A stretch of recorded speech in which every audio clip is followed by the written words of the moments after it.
રાજ્યના એક ચોંકાવનારા કિસ્સાની દુષ્કર્મી ભુવાની।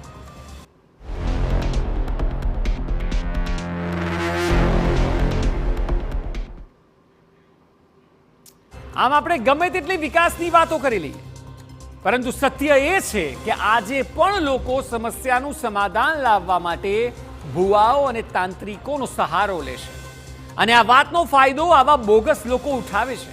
તેઓ તાંત્રિક વિદ્યાના નામે રૂપિયા પડાવવાથી લઈને દુષ્કર્મ અને દુષ્કર્મથી લઈને બલિ ચડાવવા સુધીના ગુનાઓને અંજામ આપે છે।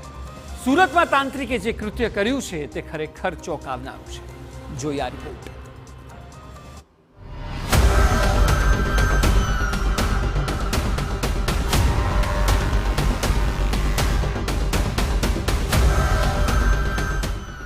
આ શખ્સને જુઓ, તેના માથાના વાળ ઉતરી રહ્યા છે।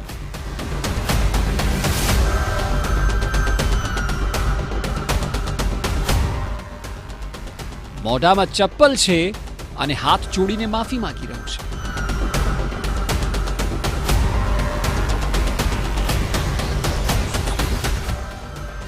આપને થશે કે આખરે આ છે કોણ અને એવું તો તેણે શું કર્યું કે તેની સાથે આવો વ્યવહાર થઈ રહ્યો છે।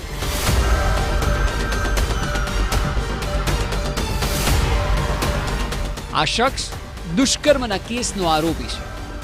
જી હા, આ ભુવાએ કર્યું દુષ્કર્મ।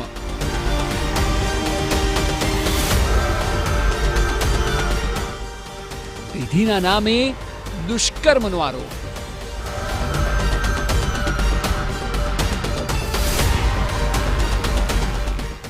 આરોપી ભુવાનું નામ ભરત કુંજાડિયા છે।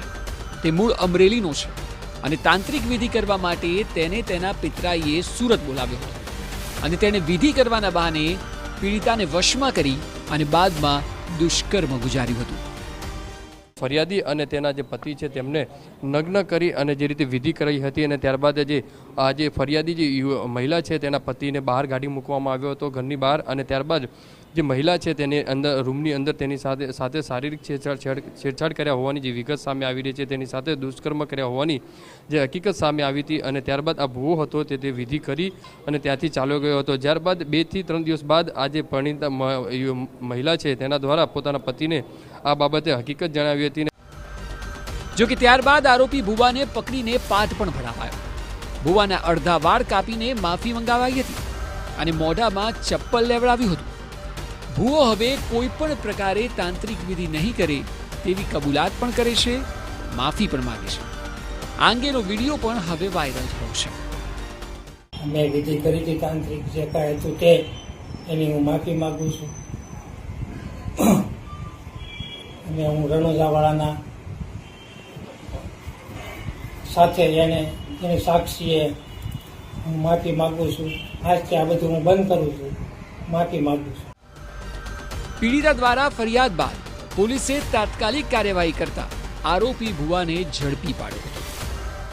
ધાર્મિક વિધિ કરવાના બહાને ભોગ બનનારને રૂમમાં એકલા રાખી તેઓની સાથે બળજબરી કરી અને તેઓની સાથે દુષ્કર્મ આચરેલ હોય જે અનુસંધાને કાપોદ્રા પોલીસ સ્ટેશન ખાતે ગુનો રજીસ્ટર કરવામાં આવેલ અને આ ગુનાની તપાસ ઓઇન શ્રી MB અવસુરા કાપોદ્રા પોલીસ સ્ટેશનનાઓ કરી રહેલ છે।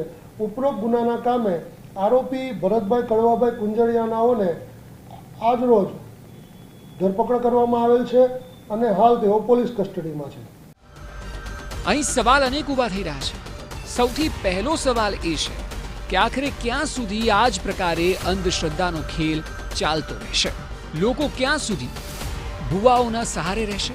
જો સમસ્યાના નિવારણ સંદર્ભે ભુવાઓ પાસે લોકો આ જ પ્રકારે જશે તો ભુવાઓ ક્યારેક ને ક્યારેક તેમનો ફાયદો ઉઠાવવાના જ છે અને એટલા માટે ખૂબ જ મહત્વનું છે કે લોકોમાં જાગૃતિ વધે।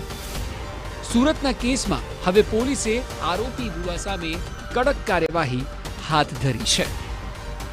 મહત્વની વસ્તુ એ છે કે પણ આજે પરિવારના ઘરની અંદર આવ્યો હતો અને ત્યારબાદ વિધિને અલગ અલગ વિધિને કરવાના નામે તેની સાથે જે રીતે આ રીતનું કૃત્ય કર્યા હોવાની જે વિગત સામે આવી રહી છે। હાલમાં તો જે કાપોદ્રા પોલીસે આ ભુવો છે તેની ધરપકડ કરી અને વધુ તપાસ હાથ ધરી છે। કેમેરામેન સંજય ચંડલ સાથે બલદેવ સુથાર, TV9 સુરત। અને હવે વાત કરીશું રાજકોટ